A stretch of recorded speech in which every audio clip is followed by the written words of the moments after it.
I love role-playing games. They're probably my favorite genre, but I've always sucked at the actual role-playing because I get really weird anxiety when I make decisions that go against my moral fiber. So I end up playing the exact same type of character every time, and it feels like I'm missing huge swaths of content. But not anymore, because I just started playing Baldur's Gate 3 on the PS5, a game that demands role-playing because there are so many permutations of everything. And I've figured it out. I'm going to compare and contrast 3 different playthroughs as I've roleplayed 3 of my favorite TV characters.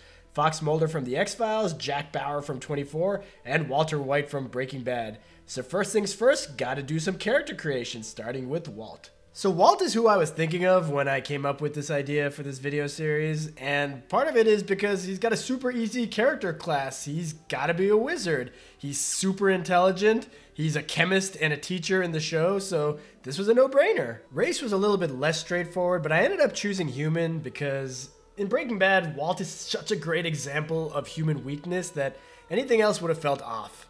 And speaking of off, we gotta chop off Walt's hair and give him a goatee. Then it was just a matter of finding the preset face that screamed angry midlife crisis. Now I completely understand that this doesn't look like Walter White. Unfortunately, this is the best I can do in this game. Believe it or not, Baldur's Gate 3 was not designed for this video series, but this does give me some artistic license to spice Walt up with some facial tattoos. In this case, these blue symbols that look like Walt got the periodic table tattooed on his face in a tribute to both his chemistry background and his baby blue crystal meth background. Now it's spells where I didn't think too much about emulating the show, and that's because I want Walt to be effective in Baldur's Gate 3, and just because he never used something like Magic Missile in the show, he's gonna have Magic Missile here. Now, I did go thematic a bit though by giving him the grease spell, because in the very first episode, Skylar gave him veggie bacon when he really wanted some greasy bacon. This is the start of Walt transforming into who he wants to be. And for one of his cantrips, I picked Acid Splash because that is Walt's go-to when he needs to dispose of bodies. I do kind of regret that I didn't even think about picking the Find Familiar spell. I mean, Jesse Pinkman is nothing if not Walt's familiar, but I figure I'll pick up that spell later in the game. And now things get much tougher. Man, I had such a difficult time picking between Charlatan and Criminal for Walt's background. Yes, Walt is a criminal in the show, but it's not really his background. He has always been this angry dude hiding within this meek shell, and he eventually unleashes that on the world while lying to everyone. So Charlatan actually felt kind of right. But in the end, I chose Criminal because of the attribute bonuses. Like Charlatan has Sleight of Hand to go with Deception. Sleight of Hand isn't something I think of with Walt. But Stealth, I could justify that. Walt hides in plain sight from everyone, which can be construed as being stealthy, and I thought it would be kind of fun to have a stealthy build here since the other 2 characters I'm going to make are not going to be stealthy. And as for ability points, I had to kind of stray away more from role-playing here. He's obviously highly intelligent, just like the character in the show, but I jacked his dexterity up way higher than it should be because I didn't want his armor class being too low, and I want him to be able to actually use that stealth somewhat. And Constitution I also increased, even though he's freaking dying of cancer minutes into the first episode of Breaking Bad. But again, I don't want this Walt to be super frail. This is in part because I have PTSD from all my time playing the original Baldur's Gate and trying to play as a mage, because I never felt like I could do anything in the early game. It was constantly struggling to stay alive. And I'm assuming playing as a wizard in Baldur's Gate 3 is a bit easier, but I'm still scarred. Now, one way to deal with internal scars like that is to become one with nature, which is the racial bonus I gave Walt. Why would Walt have this? Well, he's a chemist, he has an intimate knowledge of nature, so this makes sense, even if I'm using a very loose definition of nature here. And as for generic skills, I gave him Arcana and Investigation. Walt knows how the magic of chemistry works, and he will investigate the living crap out of things. So that's Walt, and I'd love to hear in the comments how you guys would have built Walter White in Baldur's Gate 3. And yes, I look completely different right now. That's because I record these videos across multiple days. I usually try to make it look a little bit more seamless, but Walter White's story is all about transformation, so I figured let me transform as I move on to talk about Mulder. Now Mulder was much tougher to figure out than Walt. For one thing, his race wasn't nearly as straightforward. I wasn't going to do a second human, so I briefly considered Githyanki since Mulder is so into the supernatural, and this head is vaguely shaped like a stretchy version of Mulder's. But there seems to be a lot of war and violence in the Githyanki lore, which isn't how I think of Mulder. So I settled on a high half-elf because the default face looks kind of like a blonde David Duchovny. I just had to give him some brown hair and green eyes, and a red facial tattoo as a dedication to his partner, Dana Scully. As for why I chose this specific tattoo, it was called something something syndicate. The syndicate is the name of the conspiratorial bad guy cabal in the show, so this I guess is Mulder keeping his friends close but his enemies closer? I don't know, I'm making this up as I go. Mulder's character class was also challenging. I wanted a rogue type character since Walt is our magic build and Jack Bauer is obviously going to be a combat centric character. But in the end, the only thing that really made sense for Mulder is a paladin. Paladins are pretty self-righteous because they feel like their quest is the most noble endeavor known to man, so this fits Mulder like a T. And I chose Oath of Vengeance for the subclass because that oath is all about finding the higher morality and fighting evil, which is kind of what Mulder is all about. There are no shades of gray with Mulder. Where there are shades of gray are in Mulder's background. I was stuck between a noble and a sage.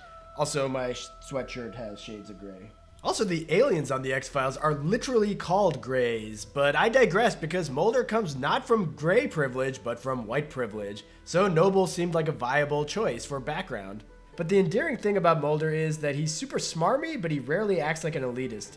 Sage, on the other hand, nails the aspect of Mulder's character, who can recite historical facts about cryptids and paranormal phenomena without missing a beat. So I went with Sage. With the ability points, I want to reiterate that a major goal of mine is to have these three characters be as substantially different as possible. So even though both Mulder and Jack have frontline combat classes, I actually kept Mulder's strength pretty average, seeing as he gets beaten up fairly often on the X-Files. Also, Mulder is really intelligent, but to differentiate him from Walt, I lowered that a bit and pumped up his wisdom, because really, Mulder's skill is in his intuition and feel for things. And finally, charisma. I don't have this super high because Mulder pisses off more people than he charms in the show, but I do have it higher than I do for Walt and Jack because I wanted at least some high charisma moments in this playthrough. Though I should mention that my main playthrough that I'm not doing for this video is as a high charisma bard. Regardless, this is where I got really frustrated. And no, I'm not frustrated because I transformed again. That was intentional because there are shapeshifters in the X-Files, so I shapeshifted. No, what frustrated me is that for the class and race combination that I picked for Mulder, there's no option to pick investigation as a skill proficiency. This sucks because Mulder is a freaking savant of an FBI agent on the X-Files. But after moping a whole lot, I ended up choosing athletics and insight. Mulder's always running around, jumping onto things, and he makes so many leaps of logic based on almost a preternatural insight, so I'm good with this. Also, I alleviated my frustration by picking Dancing Lights as his cantrip. Probably useless, but he uses a flashlight on the show all the time, so Dancing Lights it is. And now we get to Jack Bauer. What? Yes, I look completely different again, and this time it doesn't make any sense.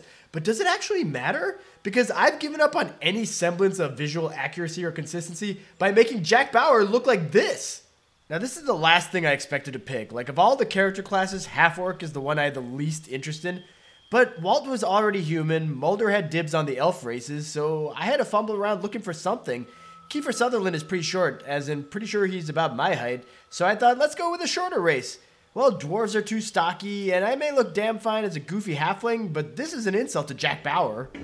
We are not the same! So I tried out gnome, and the head shape seemed in line with what I wanted, and I even got Jack's perpetual scowl somewhat.